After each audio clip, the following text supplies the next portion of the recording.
बहुत प्राचीन समय की बात है। पुरी धाम में विराजमान भगवान जगन्नाथ जी को केवल एक मूर्ति नहीं बल्कि साक्षात ब्रह्म माना जाता था।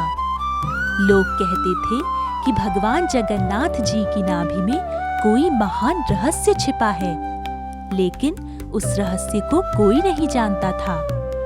कई वर्षों के बाद जब नव कलेवर का समय आया तो पुरानी मूर्तियों को बदलकर नई मूर्तियां बनाई जाने लगी। इस समय एक विशेष अनुष्ठान होता था जिसे ब्रह्म परिवर्तन कहा जाता था। यह कार्य केवल चुनिंदा अनुभवी पुजारी ही किया करते थे। उस रात मंदिर के सभी दीपक बुझा दिए गए। पूरा मंदिर घोर अंधकार में डूब गया। पुजारियों की आंखों पर कपड़ा बांध दिया गया और उनके हाथ भी ढक दिए गए। कोई कुछ भी नहीं देख सकता था। जैसे ही पुजारी ने भगवान की नाभि में हाथ डाला, उन्हें ऐसा लगा मानो हाथ सुन्न हो गया हो। शरीर में कंपन होने लगा और हृदय तेज तेज धड़कने लगा, परंतु बाहर निकालने पर हाथ में कुछ भी नहीं था। उस अदृश्य तत्व को पुरानी मूर्ति से निकालकर नई मूर्ति में स्थापित किया गया।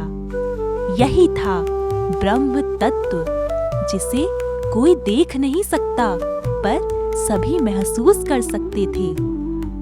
यह लीला हमें सिखाती है, जैसे शरीर बदलता है लेकिन आत्मा नहीं बदलती, वैसे ही भगवान जगन्नाथ मूर्ति बदलते हैं पर ब्रह्म सदा एक ही रहता है।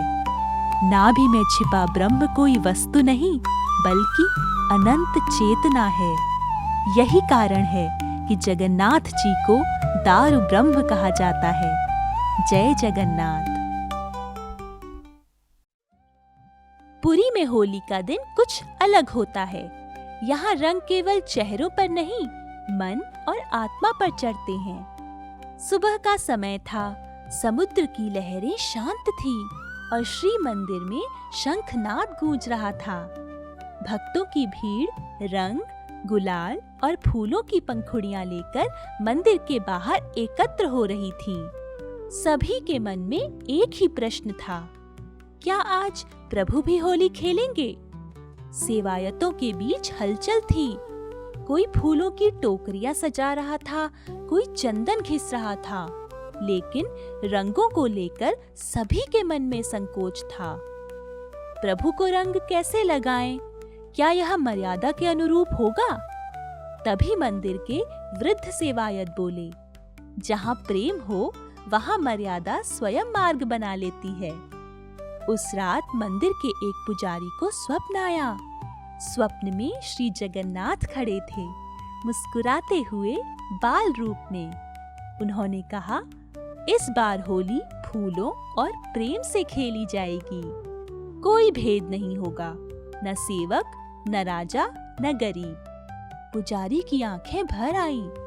होली की सुबह मंदिर के द्वार खुले।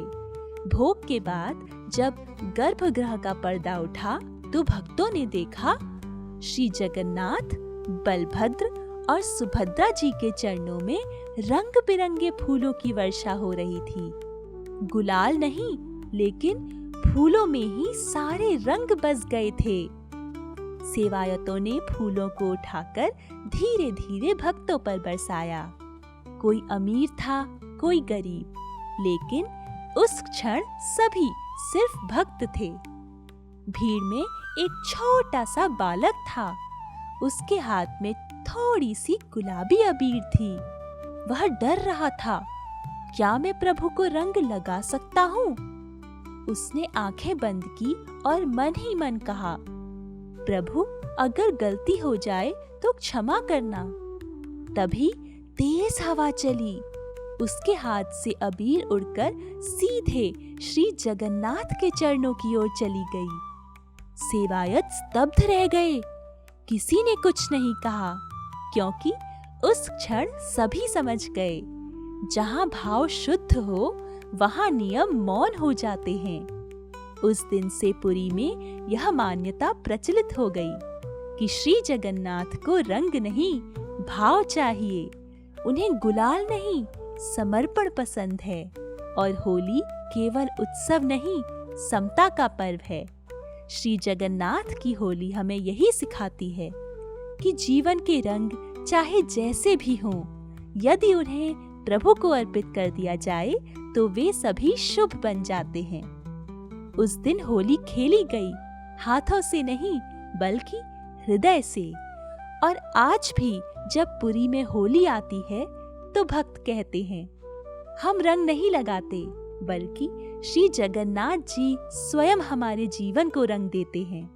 जय जगन्नाथ। बहुत पुराने समय की बात है, जब भगवान नीलमाधव अपने गुप्त रूप से अंतर्धान हो गए, तब उड़ीसा के राजा इंद्रद्युम्न को एक दिव्य आकाशवाणी सुनाई दी। समुद्र से जो पवित्र दारु यानी लकड़ी प्राप्त होगी, उसी से मेरा स्वरूप बनवाओ। राजा ने तुरंत भगवान की आज्ञा मानते हुए एक भव्य मंदिर और मूर्ति निर्माण का कार्य शुरू करवाया। कुछ ही समय बाद एक वृद्ध बढ़ई राजमहल में आया। उसने कहा, मैं ही आपकी मूर्ति बना सकता हूँ, लेकिन मेरी एक शर्त है। उसने शर्त रखी, जब तक मूर्ति निर्माण पूरा न हो जाए कोई भी दरवाजा नहीं खोलेगा और कोई मुझे काम करते हुए नहीं देखेगा। राजा इंद्रद्युम्न ने पूरी श्रद्धा से यह शर्त स्वीकार कर ली। दिन बीतते गए, लेकिन कमरे के भीतर से कोई आवाज नहीं आई। रानी गुंडिचा को चिंता होने लगी, कहीं बढ़ई को कुछ हो तो नहीं गया। राजा भी व्याकुल हो उठे। भय और चिंता ने उनके मन को घेर लिया। अंततः राजा ने दरवाजा खुलवाने का आदेश दे दिया। जैसे ही दरवाजा खुला, वृद्ध बढ़ई अंतर्धान हो गया और मूर्तियां अधूरी रह गईं। जगन्नाथ जी, बलभद्र जी और सुभद्रा जी के हाथ पैर पूरे नहीं बने थे। यह देखकर राजा शोक में डूब गए। तभी आकाश से वाणी सुनाई दी, राजा दुखी मत हो, इन्हीं रूपों में मैं युगों युगों तक पूजित होऊंगा। मेरा स्वरूप अधूरा नहीं है बल्कि पूर्णता से भी परे है। भगवान जगन्नाथ का यह रूप हमें सिखाता है कि हाथ पैर से नहीं, भावना और भक्ति से ईश्वर पूर्ण होता है। पुरी की पावन भूमि। सुबह की पहली किरण जैसे ही जगन्नाथपुरी मंदिर के शिखर को छूती है, मंदिर की घंटियां पूरे धाम को जगा देती हैं। आज मंदिर में कुछ अलग ही हलचल थी। सेवायतों के चेहरे पर उत्साह था। रसोई घर में चूल्हे जल रहे थे और महाप्रसाद बनाने की तैयारी जोरों पर थी, क्योंकि आज निर्णय हुआ था, आज प्रभु जगन्नाथ को 56 भोग अर्पित होंगे। 1-2 नहीं, पूरे 56 प्रकार के व्यंजन। कहीं चावल की खुशबू, कहीं घी में तली मिठाइयों की महक, कहीं खीर उबल रही थी तो कहीं मालपुए सुनहरे हो रहे थे। सेवायत आपस में कह रहे थे, आज प्रभु प्रसन्न हो जाएंगे। इतना भोग देखकर स्वयं जगन्नाथ जी मुस्कुरा उठेंगे। भोग की पंक्तियां इतनी लंबी थीं कि देखने वाले भक्त भी अचंभित रह जाएं। हर कोई सोच रहा था, ऐसा भोग शायद स्वर्ग में भी न मिलता हो। अंततः वह शुभ घड़ी आ गई। मंदिर के कपाट बंद हुए, मंत्रोच्चार शुरू हुआ और 56 भोग प्रभु के समक्ष सजा दिए गए। पूरा मंदिर मौन हो गया। भक्तों की सांसें थम सी गईं। लेकिन तभी कुछ ऐसा हुआ जिसकी किसी ने कल्पना भी नहीं की थी। कहा जाता है कि उस दिन जगन्नाथ जी ने भोग की ओर देखकर कोई उत्साह नहीं दिखाया, न कोई चमत्कार, न कोई प्रसन्नता का संकेत। सेवायतों के मन में डर समा गया। क्या भोग में कोई त्रुटि रह गई? क्या हमने कुछ गलत कर दिया? तभी एक वृद्ध सेवायत को अनुभव हुआ और उसकी आंखों से आंसू बह निकले। उसने धीरे से कहा, हम भोग तो बहुत ले आए, लेकिन क्या भक्ति भी उतनी ही थी? कहा जाता है कि उस दिन जगन्नाथ जी ने बिना शब्दों के सब कुछ कह दिया, मानो वे कह रहे हों, मुझे संख्या नहीं चाहिए, मुझे सच्चा भाव चाहिए। भोग अगर अहंकार से भरा हो तो वह मुझे भारी लगने लगता है। उसी क्षण सबको समझ आ गया, वह भोग प्रेम से नहीं, प्रदर्शन से भरा था। तुरंत सेवायतों ने भोग हटाया। एक छोटी सी थाली में सादा चावल और थोड़ी सी दाल रखी। न कोई सजावट, न कोई दिखावा, बस सच्ची श्रद्धा। जैसे ही वह सादा भोग अर्पित हुआ, मंदिर का वातावरण बदल गया। भक्तों को ऐसा लगा मानो प्रभु जगन्नाथ मुस्कुरा रहे हों। जय जगन्नाथ। श्रीमद् भागवत में कृष्ण जन्म से जुड़ी अनेक कथाएं हैं।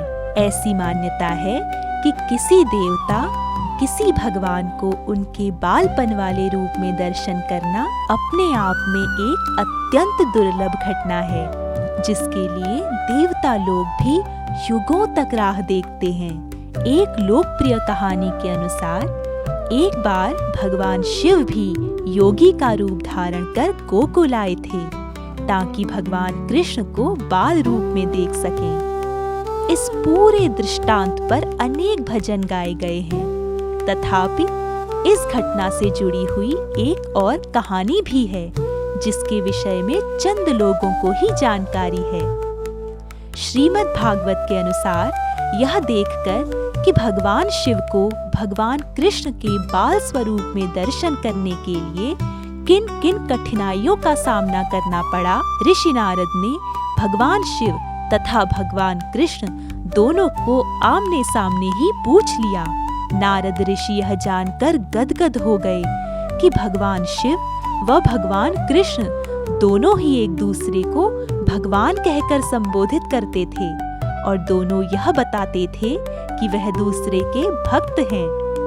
उस समय ऋषि नारद ने उन दोनों से विनती की कि आखिर कौन किसका भक्त है, यह सच्चाई बताई जाए। तब भगवान शिव ने प्रकट किया कि वे तो हमेशा से ही भगवान कृष्ण के भक्त रहे हैं और जिस जिस रूप में उन्होंने अवतार लिया है, शिव ने एक भक्त बनकर सेवक के रूप में कृष्ण की सेवा की है। भगवान शिव ने यह भी सूचना दी कि वे तो भगवान कृष्ण के सबसे बड़े भक्त हैं। यह सुनकर भगवान कृष्ण मुस्कुराए और तुरंत प्रत्युत्तर दिया कि चूंकि भगवान शिव उनके भक्त हैं, इसलिए वे स्वतः ही उनके भक्त हो जाते हैं। यह वार्तालाप सुनकर नारद ऋषि की आंखों से आंसू बहने लगे और वह दोनों देवताओं के आगे नतमस्तक हो गए। यह उन अनेक उदाहरणों में पहला अवसर था जब भगवान कृष्ण ने यह कहा है कि वे अपने भक्तों के सेवक हैं।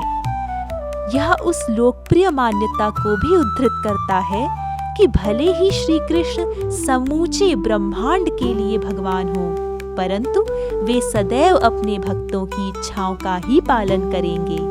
जैसे भगवान शिव को देवों के देव माना जाता है, भगवान कृष्ण को भक्तों के भक्त के रूप में जाना जाता है।